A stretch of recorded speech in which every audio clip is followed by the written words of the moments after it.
Hello and welcome to Love Your Practice, a free educational series powered by Therapy Partner. We're so pleased you could join us for today's webinar, Fire Your Worst Enemy, Cultivate the Lucrative Private Pay Practice You Deserve. There are a lot of clinicians here on the line today, both current customers and new attendees, so welcome and thank you for joining us. Today's webinar is sponsored by Therapy Partner's Love Your Practice. Therapy Partners' mission is to improve the industry and lives of clinicians by offering progressive technology, business education, and dedicated consultative support. We know that technology alone is not enough. That's why we offer dedicated support and our wildly popular free comprehensive business of practice educational series, which includes practice building strategies, a podcast series, and also these live educational webinars. Our webinar today is led by CEO Dr. Jessica Dolgan, and I am your host, Sarah Sims, the Director of Business Development over here at Therapy Partner. Therapy Partner is the fastest growing practice management technology in the industry and has won an award for being among the top 10 best practice management solutions in the healthcare industry. Therapy Partner's intuitive technology streamlines all business of practice tasks, including scheduling, billing, progress notes, statements, revenue tracking, and more, all from your computer, tablet, or phone. Therapy Partner is committed to creating technology and education that empower your business, allowing you to focus on clinical care. 98% of clinicians that try Therapy Partner stay on board, and within their first year of adoption, their revenue is up 20%. This is due to combining technology, education, and support. Dr. Dolgan is the founder and CEO of Therapy Partner. She is a national business consultant and continuing education provider. Dr. Dolgan also has a thriving private pay group practice in Denver, Colorado. Dr. Dolgan and the entire Therapy Partner team are a specialized group of professionals committed to pioneering powerful industry-based technology, education, and support services to empower private practitioners. We know that clinicians every day throughout the country help clients lead inspired lives. At Therapy Partner, we are driven to empower you, the clinician, to love the business side of your business. By providing you with intuitive technology, free business of practice education, and dedicated support, we ensure you thrive. For a limited time for attending today's webinar, you will receive a free practice building quiz, a dedicated personalized consultation, and a free 2-month no obligation trial of Therapy Partner's practice management technology, also a copy of today's webinar. Please note this extended free trial is only available to registered attendees for a limited time. Dr. Dolgan is known for providing content-heavy presentations, and she will be moving very quickly throughout this webinar. And also the PowerPoint you'll see is very detailed. So we're going to be giving you the webinar content via email to ensure that you can just simply relax, listen, and learn today without the need to take notes. So without further ado, I'm pleased to hand it over to Dr. Jessica Dolgan. Jessica? Thank you, Sarah, and I want to thank everybody who is on the line today. I know that there are a lot of our current customers who attend these webinars as well as prospective customers on the line, and I just wanted to express my gratitude for all the attention and support that our Love Your Practice division has begun to receive. So I wanted to start by just reminding you exactly what Sarah just said, that these webinars tend to be very content heavy. I've been to a lot of continuing education courses where I was trying to listen and take notes and found myself getting home with empty paperwork and couldn't remember everything that I had learned. So when we develop presentations for you, we provide them to you after the course. I hope that you'll take time when you have a moment and reflect on the material, but while you're listening today, hopefully that's all you have to do is just listen and know that you will receive a PDF copy of this course when we're done today. So I want to start by just going over the name of the course. Again, today's course is Fire Your Worst Enemy, Cultivate the Lucrative Private Pay Practice You Deserve. This topic is very inspiring to me in working as a team to develop materials that we think are the most beneficial to clinicians. I think, generally we start with reflecting on how we can improve the quality of life for clinicians. And that usually brings us over to reflecting on the limitations both in the industry and in our own psychology that can impact the way we function in business. And this course is really directed more at our own personal psychology and the way in which this impacts our business operationally, financially, the way in which we emotionally feel about our business. So we really wanted to develop a course that really addresses the needless shame that has been applied to being what I like to call a quote-unquote successful clinician. This webinar is really targeted for those individuals on the line today that really want to break through industry constraints, some of the self-limiting beliefs that generate barriers to our clinical, professional, personal, and financial success. In separating ourselves, hopefully, from some of these damaging personal and business perceptions, I think that we can start to embark on a process of renewal, generating hopefully a healthy, safe, streamlined, client-centric, abundant practice that consistently delivers clinical excellence. I do not really believe that this is an empty dream that we can't pursue. I think as clinicians, if we start with the way in which we perceive business, really look at our interpretation of money in the industry, abundance, self-promotion. We'll be hitting all of these topics today, but when we really take the time to reflect on these things and try to remove some of these barriers, I think it puts us in a position to really step back and create space for change. I believe that having an optimal practice is a reality. I really believe that this can be a very lucrative profession. I think that this can be a profession where your clinical time is really clinical time and your personal time for renewal and regeneration is really personal time. And I think that this happens by working to start by abandoning some of those self-limiting belief sets, getting some business of practice education. You're already ahead of the curve by being on the line today, and we hope that this is helpful to you. All of this information that we provide because we really don't think technology is enough. Hopefully technology helps you to streamline your business, but the intent behind the Love Your Practice Business Education Division is to really help you take some time and narrow in on topics that would really help you to be empowered in business and start cultivating the business that you desire. And I really believe that when we restructure the way in which we feel about business and create a meaningful business plan to streamline, operationalize, and also really create a plan that starts with our goals and backing our way into our success instead of doing what I think clinicians have done for many years, which is just kind of cross their fingers and hope for success. I think that what starts happening is we really receive some abundance, some additional freedom. I think we feel like we can focus on the quality of our clinical care more, and this is a challenging profession, and many of us did not receive this education, including me, and this is what has motivated me to provide it. So I hope that this will be helpful to you. I think that we should start by really looking at some old, unproductive, industry-related belief sets that have really impacted us as clinicians.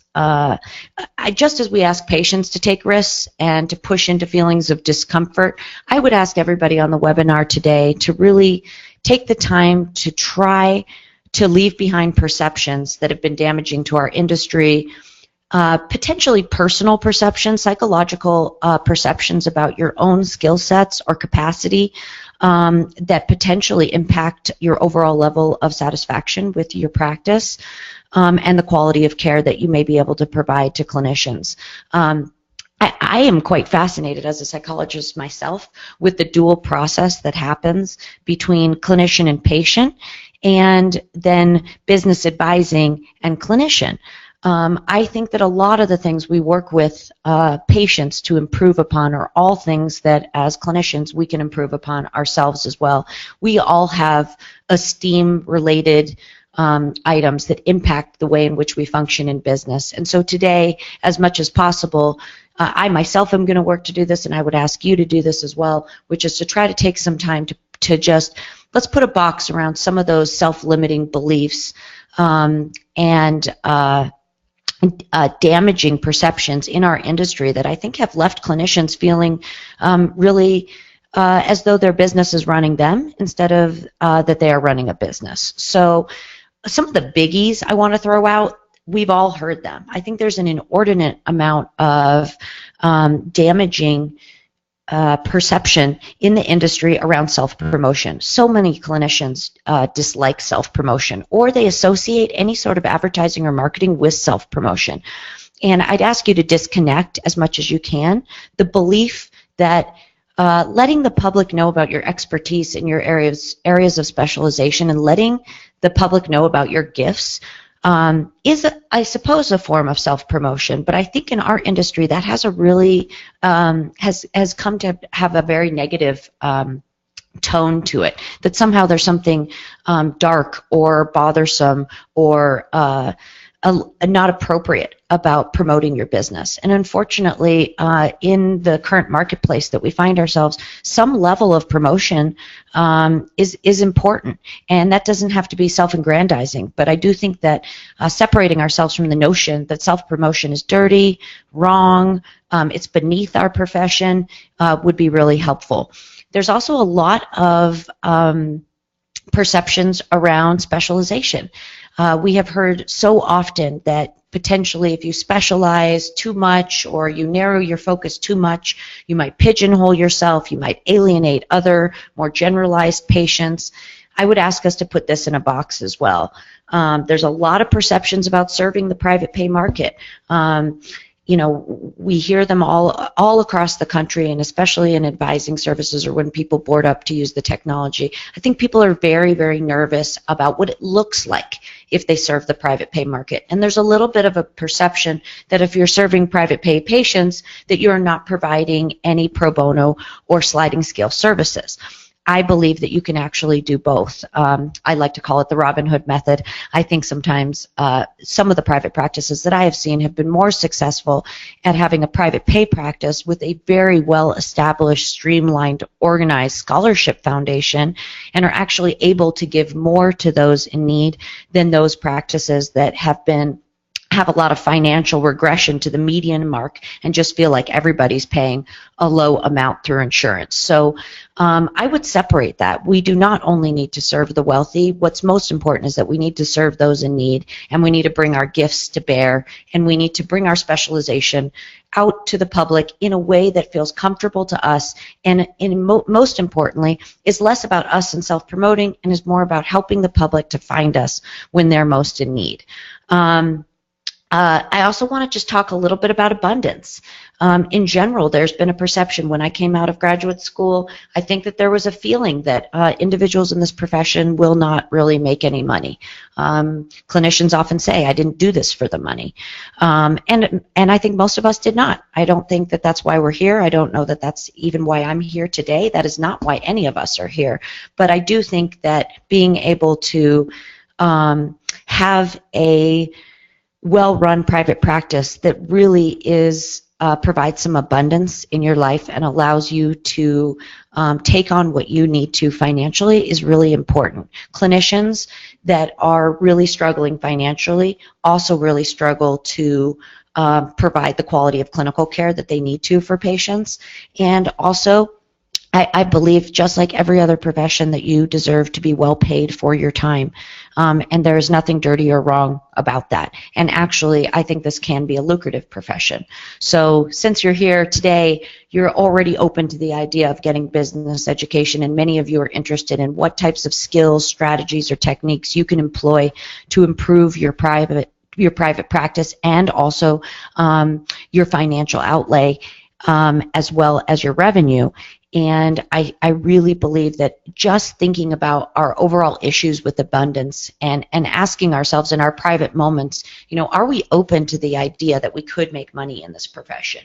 Are we open to building a business around the life that we want and the money that we need? Everybody on the line has different needs here. There are people who have children that have activities or potentially health concerns. We have parents that need our assistance. I think that money is really important, and we do have a professional skill. We have something to give the community, and it really is important to start with what type of money you need to make or ideally would like to make versus just trying our best and seeing what happens. Embracing business technology, business education, and support. There is a very, very nice pendular shift in across the country and in this industry, more and more clinicians are recognizing that outsourcing is incredibly important. They don't try to do everything themselves. They don't want to be $20 an hour practice administrators. They are getting business education.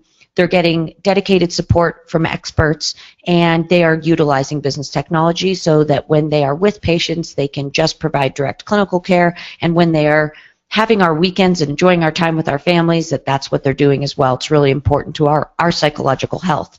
I would ask us to think about some of the belief sets that are associated with ethical and legal violations. So many clinicians are worried about having an ethical or legal violation, as we should be. It's very, very scary. Nobody wants to be grieved. It's the worst thing that can happen to us, especially because the majority of these grievances occur inadvertently. No clinician ever purposefully does these types of things. And they're usually around very, very basic items, some sort of breach of confidentiality, mismanaging patient financial or healthcare data, and really putting aside the idea that you need to be worried about this any longer, I think would be really helpful. And the only way to stop worrying about it is to put procedures in place that help you to streamline your business and safeguard your business. So these are generally not, this is not an area where we're going to be able to lower our own anxiety until we employ practices that improve this overall. So this is a separate webinar topic. We have podcasts on this. So when you're looking through the Love Your Practice educational options, you might consider taking a look at just ways to safeguard your business in terms of security and privacy. Taking down our anxiety around having an ethical or legal violation can happen. But I think that we need to do it by really just taking some time to safeguard our business. I want to talk real quick about business planning, intention setting, and having disciplined business practices. You know, we received no business education, not one class usually, on how to run a private practice, how to optimize your time, how to organize your time around having a business. I don't remember taking a class where I turned out a business plan or any sort of business plan that was related to how I was going to pay my student loans.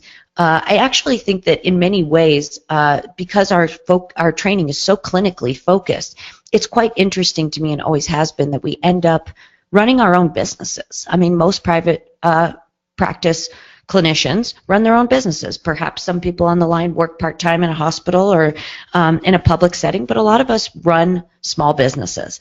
And small business, despite industry, this is not just specific to clinicians, really requires business planning, intention setting, and engaging in disciplined business practices.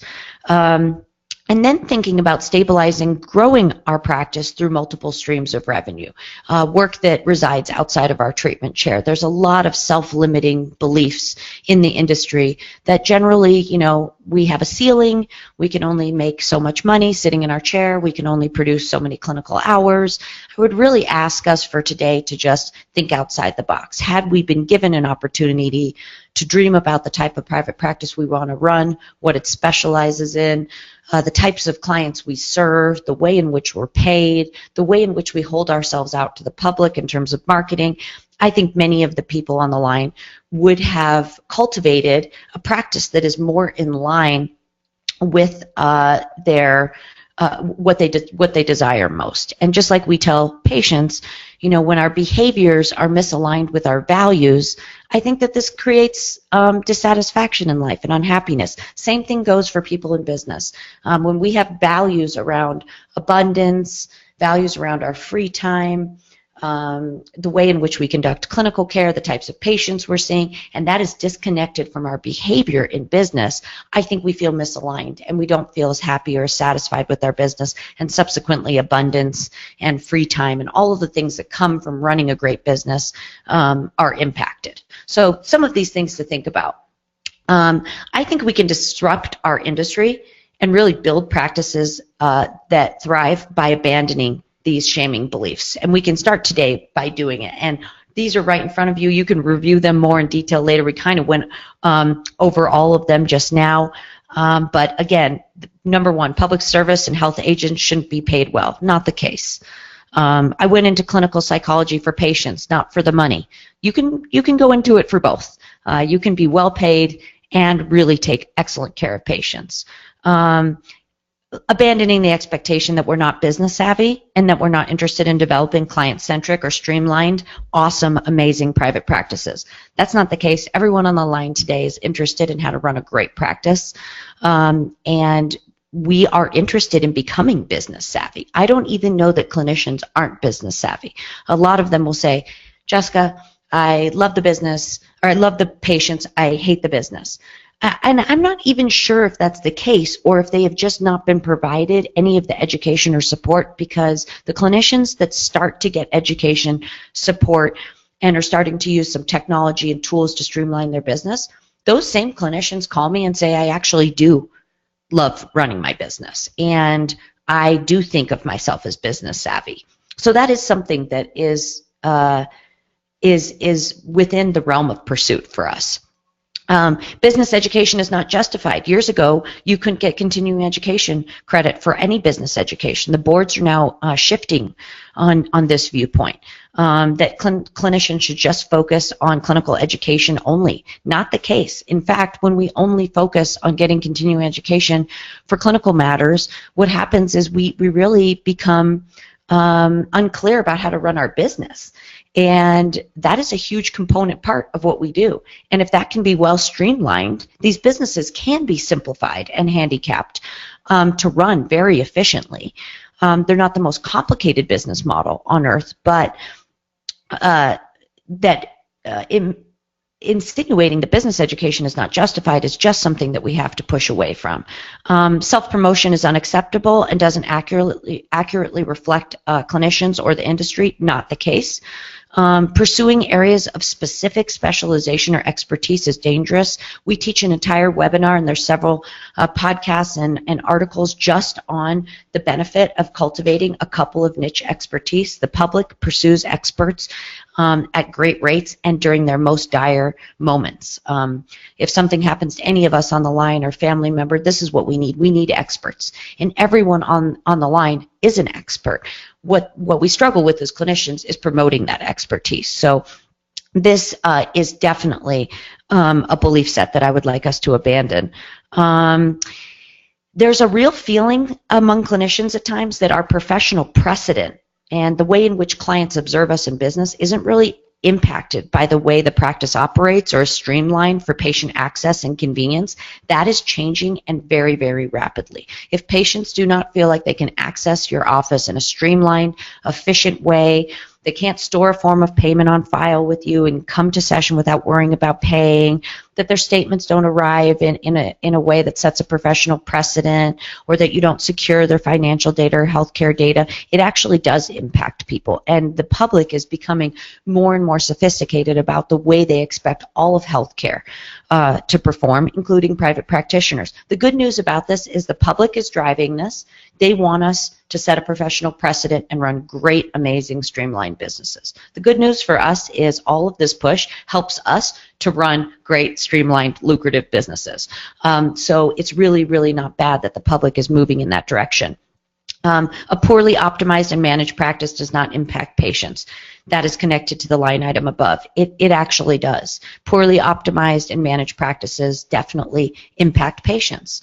There's a trickle-down effect here. If we feel overwhelmed, exhausted, financially depleted, our marketing does not drive in the types of optimal clients we want to see, we have not operationalized our practice to run efficiently, this impacts patients. And the good news is we can address all of this.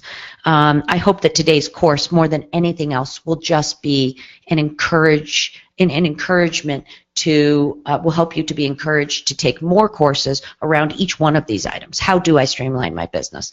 How do I cultivate my niche expertise? How do I improve my marketing so that it's more connected with the type of brand I'm trying to build? What types of metrics do I need to use so I can run a lucrative business? All of these materials hopefully are available in our education series for you, and today's course is hopefully your first foray into exploring more of that education. Ethical and legal liability is not related to the manner in which I run my business. We went through that. It absolutely is. All of those ethical and legal violations are usually directly related to mismanagement and inadvertent mismanagement. Nobody meant it. No one went to work and said, you know, what I'm going to try to do today is breach a patient's confidentiality by texting them. But that's the way it happens, and that can be addressed. We can get that under wraps. This is not something that you need to be worried about all the time. Optimal referral sources and clientele are not something I can pursue. You absolutely can. We are no longer required to just answer the phone and take any patient who calls, or just sit on panels and take the next patient that walks in the door. You can really think about what your optimal client is, what your expertise is, and who are optimal referral sources. We teach an entire webinar just on cultivating optimal referrals and referral sources. It's a real thing, and it can happen. You deserve to sit in your office and see the types of patients you want to see. Using business and planning, intention, and strategy aren't needed in this profession. Absolutely not the case. I can't exactly determine or plan how to make a set amount of income. Not the case. It's just simply because we haven't been taught. I hadn't been taught either. No one had taught me how to back into a fiscal year financially, how to build a business budget, how to reflect on what I needed to make monthly, quarterly, annually, so that I could pay my bills, hit those student loans, have money for my family. We were not trained to do this, but it's possible. We can use business planning, intention, and strategy in this profession, and you can really get somewhere. And part of that includes financial planning. We can back our way into the solution that you need and then start trying to cultivate and create a business that meets your financial goals.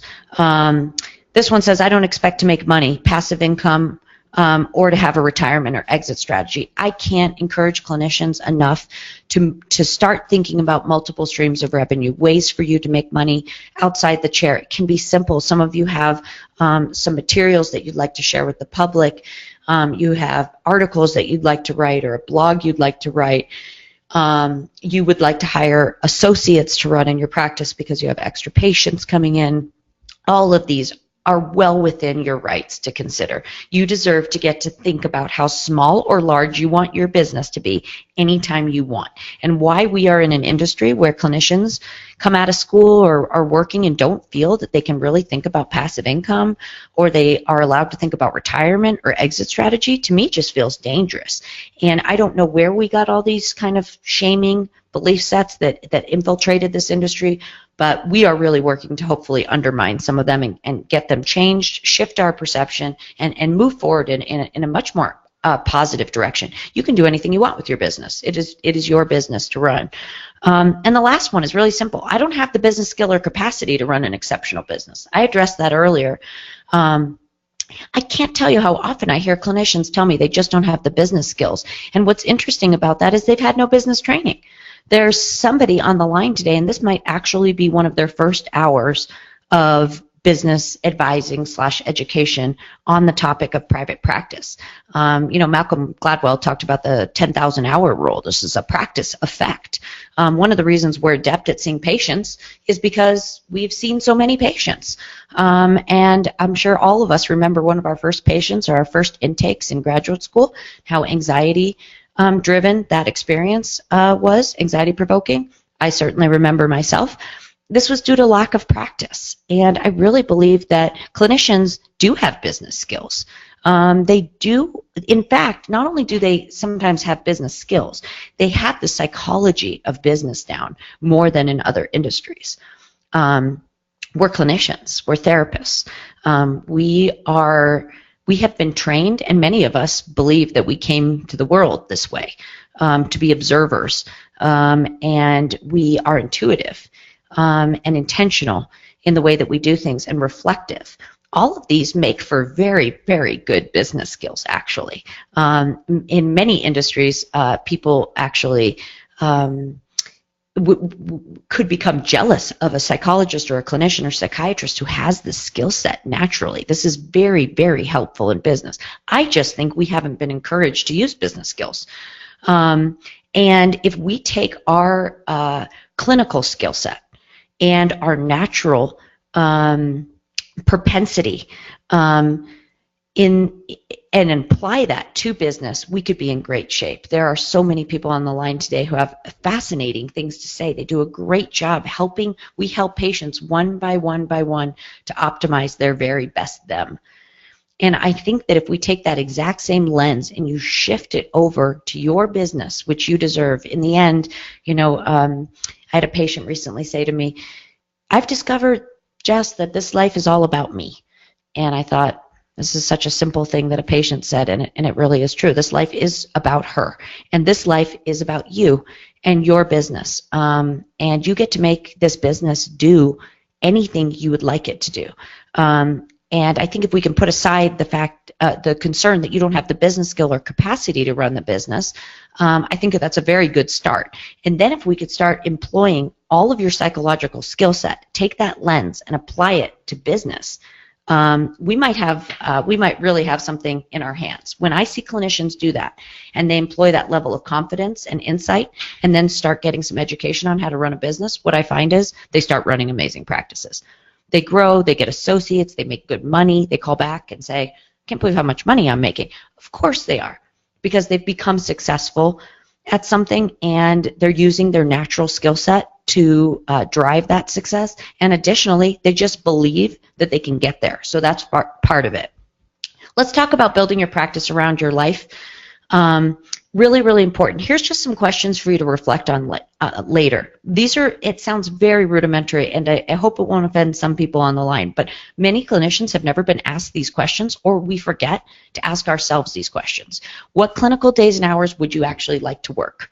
What time do you desire at home with family and out of office for personal development? Sounds almost like an obnoxious question, but it's really true. If you don't want to work Fridays, I don't want you working Fridays. If you absolutely do not want to see patients on Saturdays, I do not want you seeing patients on Saturdays.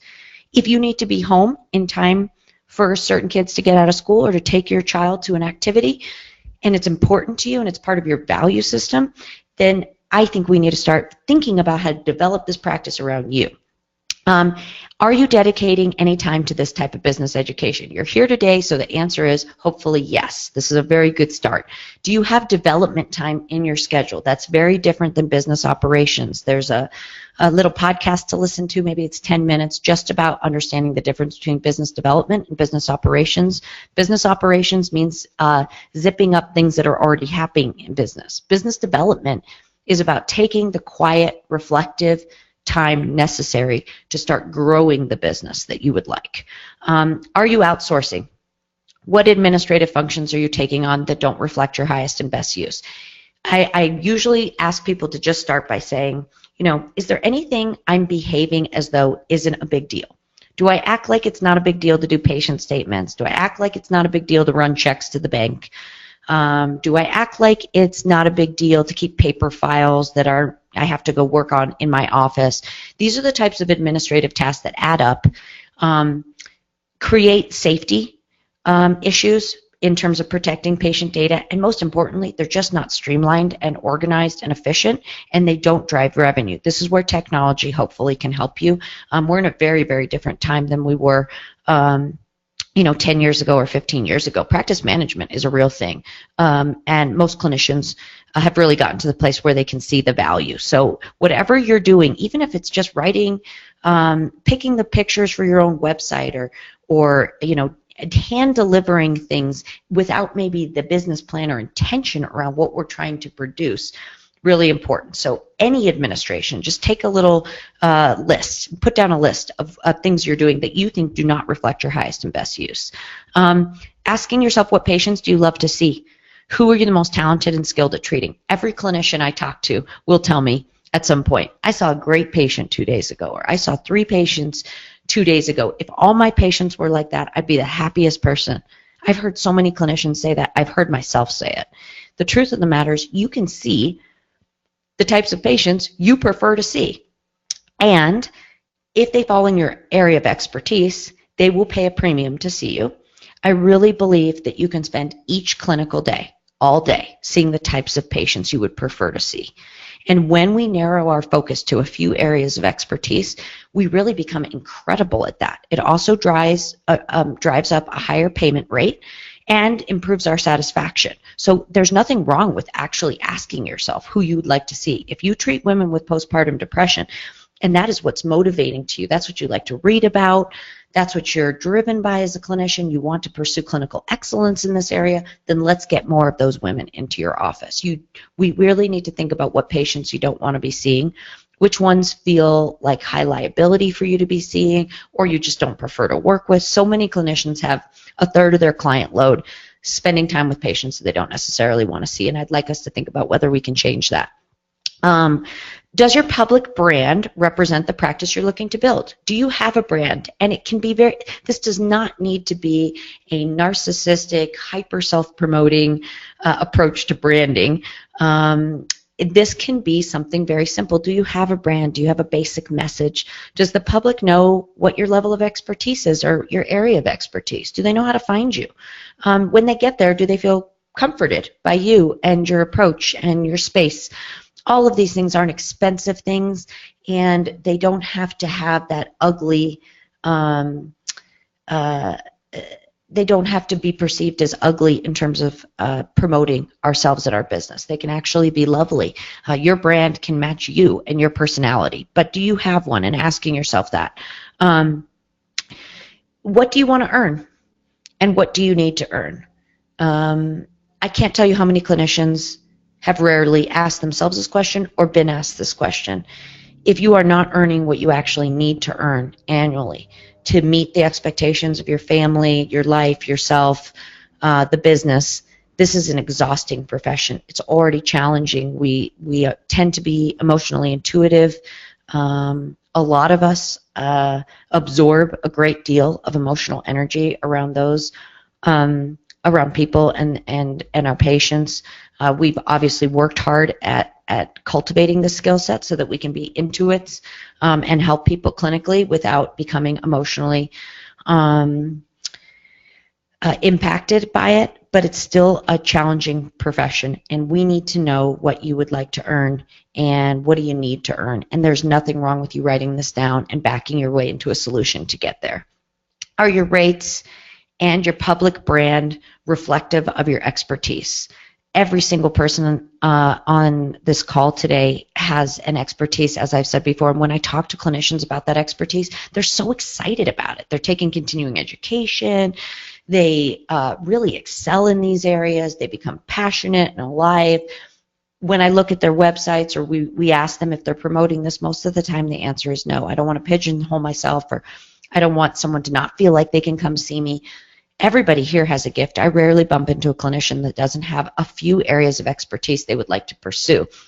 And remember, the public pays experts more. So people tend to increase their revenue doing more of what they love. And so thinking about that in general is really important. How intensively do you want to participate in direct clinical care? This involves multiple streams of revenue again. If you are a person who only wants to see 20 patients a week, then we need to design your practice around your life. And we need to be thinking about what you'd like to do with that other time, if you'd like to do anything business related at all with it. Do you have a model for cultivating any additional streams of revenue? Are you thinking about your retirement or exit? Do you have a business plan at all that supports your practice goals? Please don't be intimidated by this. I was intimidated the first time someone asked me if I had a business plan. Of course I didn't. I'd gone to graduate school for clinical psychology, and I was just stabbing at private practice. I didn't have a business plan for anything. Business plan doesn't need to be some gigantic deck, as they call it in other business industries, some sort of executive summary on your business that you present to a banker. This is a private internal document where you write down where you'd like your business to be next year, 3 years from now, 5 years from now, how you'd like to feel, how you'd like people to feel about you, what you'd like to earn. This can be a private document on a legal pad if necessary, but this is your document and it is your plan, and not having one is dangerous in terms of personal, professional, and financial satisfaction. Also, when we document things, I'm sure many people here do a lot of listening to podcasts or NPR or reading articles about psychology in general, and the truth of the matter is, if we do not have intention in business, we do not meet those goals. And so documenting a business plan is really important. Do you have an advertising and marketing plan? That falls underneath the business plan. So you've got your 1 or 2 page business plan about where you want your practice to go. You've backed your way into the problem. You're starting to think about what you want to earn and who you want to see. Next is, do we have an advertising and marketing plan? Same thing. It doesn't have to be fancy, but it does need to be a plan about how we get your message and your gifts out to the public so that they can find you, because they are looking for you. Clinicians really have not had the support to help with marketing and advertising that they need. Somewhere in your city right now, someone is Googling trauma, psychology, postpartum depression, psychology, OCD, children. They are looking for you, and they don't know how to find us because we're afraid to be self-promoting. We don't know what we should say. We don't know what our materials should look like. We've been told we ought not do it at all. So maybe I think it's helpful, since we're empaths, to maybe not just think about it from our perspective, but maybe think about it from the perspective of a great family, a great person who's suffering right now, who's looking for you. Are you using financial projections? Really important. This isn't just what you want to make moving backward into a year, but moving forward. So what are your financial projections? Again, this does not have to be a complicated documentation, but a plan financially. In quarter 1, I'd like to make this. In quarter 3, which tends to be slower because it's summertime for private practices, I have this expectation that it will slow down. Having some of these projections goes a long way. Also helps you to manage your revenue and expenses in your business. Last thing to ask yourself around building your practice around your life is, what education are you going to get in consultation? Do you need to pursue this new change in your business trajectory? If you made a long list of administrative tasks that you're taking care of, what type of technology do you need to pursue so that you can streamline and safeguard your business? If you made a list and your financial expectations are not lining up, what do we need to do with your marketing, your advertising, the way in which you're talking to people so that we can get you there? So something to think about. This next slide, auditing your business to maximize revenue, is a very, very, very long topic to go over. I am not going to go over it in detail. We have a quiz. You can request that from anybody on our team. It will help you to audit your business to maximize revenue.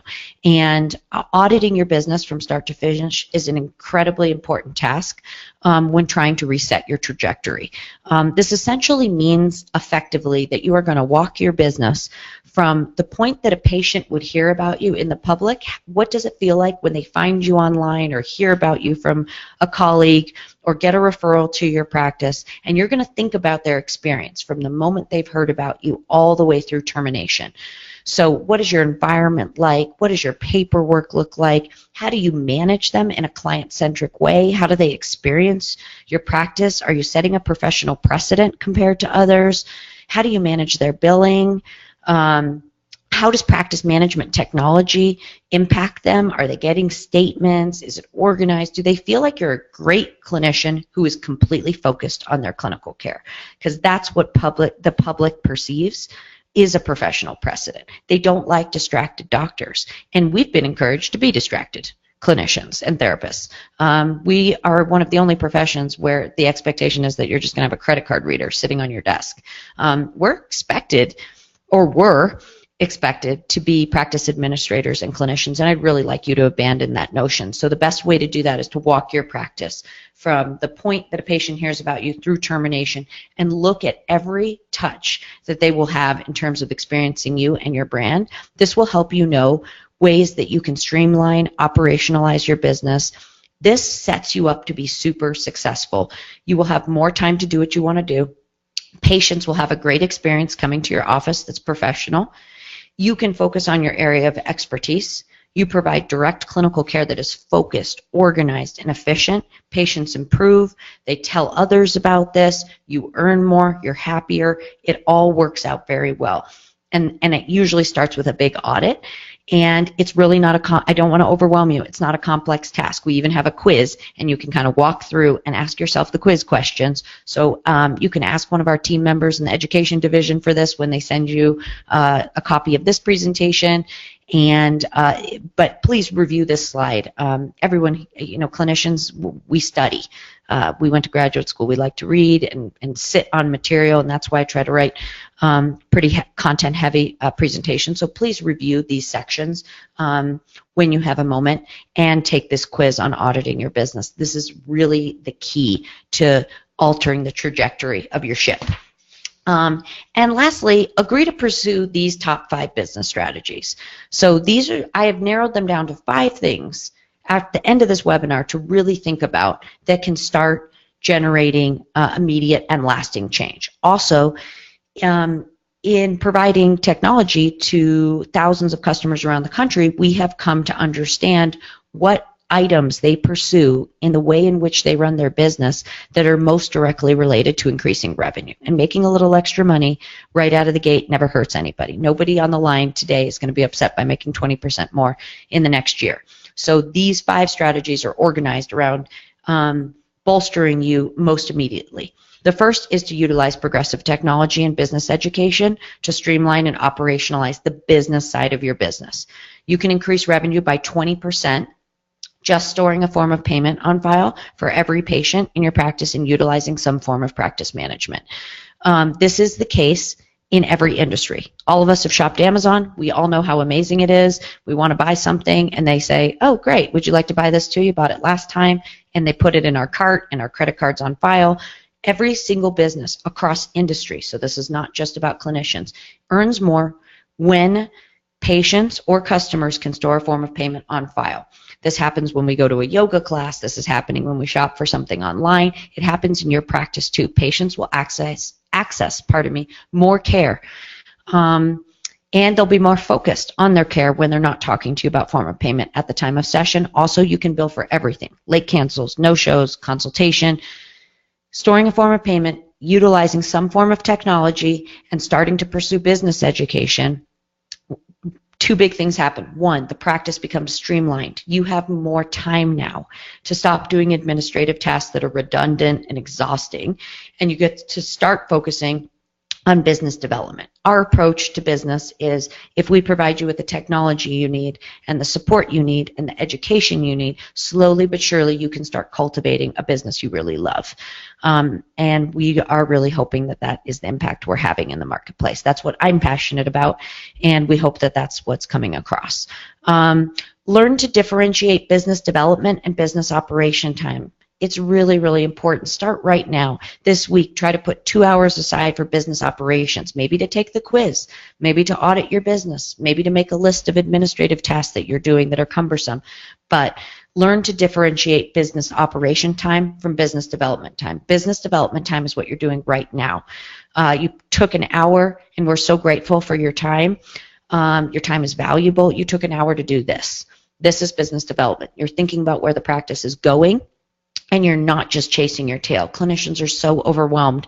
They rarely have any time for business development. They don't make the time for business development. And when they do it at home or when there's kids around. This really needs to be time for you to run your business. If anybody else in any other industry, family member, even a patient, came and said to you that they did not have business development time, but they were self-employed and they were trying to run a business, it's one of the first strategies you would actually recommend to a patient. So I'm going to recommend it to you. Really consider cultivating and promoting your niche expertise and valuing yourself in your community. Everybody who's here has a special skill set. I love therapists and clinicians and psychiatrists. I think we're doing the world a great service, and I really believe the world needs the type of work that we perform. In fact, there's probably not enough of us. And we all know that mental health slowly over time is getting the attention that it deserves and that it's very important. But I would have you really consider how important you are to your community and what your areas of expertise are and how you want to bring those to bear in the marketplace. And that can be very simple. But it starts with admitting that you have an expertise and thinking about how we're going to talk to others about that. And please think about taking that class just on your expertise. Audit your current business operations to maximize revenue. Set a professional precedent so that you can create a patient-centric practice. When everything is running nice and streamlined, Scheduling is easy, billing is easy, progress notes are easy, statements are easy. You have time for you. If at first you just want to take a deep breath and relax because you had not been pursuing this previously and you're exhausted, that's fine. Later, you will have the time to dream about the practice you want to build. And then cultivate optimal clients and referral sources by doing what you do best. And this involves utilizing the law of reciprocity. Again, we're going to be thinking about someone else's position. We always think about how we don't want to be self-promoting. I would encourage you to think about the fact that if you have an expertise, someone who has a very large practice, primary care physician, OBGYN, urologist, dermatologist, they need to know where you are so that they can triage patients out to you. And so by doing somebody else a favor, a primary care physician can't see a revolving door client over and over and over again who has anxiety. They need to make an appropriate referral, and they need to know who their experts are in the area so they can get someone who's sick and unwell to the right person, and you're the right person. So this is utilizing the law of reciprocity. Instead of us feeling bad about promoting ourselves, we might be thinking about how we're going to change or support our community or the other providers in our community by letting them know that we exist. Change is really hard at first, messy in the middle and gorgeous at the end. This is this quote that I've provided on the last page, and I put it there because it really sometimes can be overwhelming at first to think about making all of these changes. I will tell you that in my experience, there is nothing more exciting than watching a clinician go from running what they feel like is an average business to an amazing business, getting their time back, getting their freedom back, and actually being able to say to me, I love my patients, I love my practice, I love my earnings, and it really is something that can happen. And you made one of the first steps by coming today, and I'm so grateful for your attendance. Again, current customers who are so loyal to our Love Your Practice division and new prospective customers, thank you all for coming, and I will connect with you next time. Thank you, Jessica, and thank you everyone on the line for joining us today. Today's webinar was sponsored by Therapy Partner and led by CEO Dr. Jessica Dolgan. We invite you to join the movement. Therapy Partner is the fastest growing practice management technology in the industry, and Therapy Partner's intuitive technology streamlines all business of practice tasks, including scheduling, billing, progress notes, statements, revenue tracking, and more, all from your computer, tablet, or phone. Therapy Partner is committed to creating technology and education that empower your business, allowing you to focus on clinical care. Clinicians using Therapy Partner increase revenue 20% within their first year. For a limited time for attending today's webinar, you will receive a free business of practice consultation, a 60-day risk-free, no-obligation trial of Therapy Partner's practice management system, and a copy of today's webinar. We're also happy to send you that quiz. If you're interested in doing your business audit, we'll probably just get that over to you as well. So please note that this is an extended free trial only available to registered attendees for a limited time. There are a lot of attendees on the line today, so to ensure that you receive your free extended 60-day trial, personal business consultation, and a copy of the course content, simply send an email to me, Sarah Sims, SARASIMS, at therapypartner.com. Please include best times for your business of practice consultation in your email, along with the best phone number to reach you at. Again, that's Sarah Sims at therapypartner.com. Just email me and we'll get you all your goodies. Dr. Dolgan and Therapy Partner understand that progressive technology, education, and personalized support create an optimal opportunity for you to thrive in practice. Thank you, Dr. Dolgan, and thank you all for attending today's webinar. We hope you enjoyed the course content and will join us for future webinars and educational opportunities.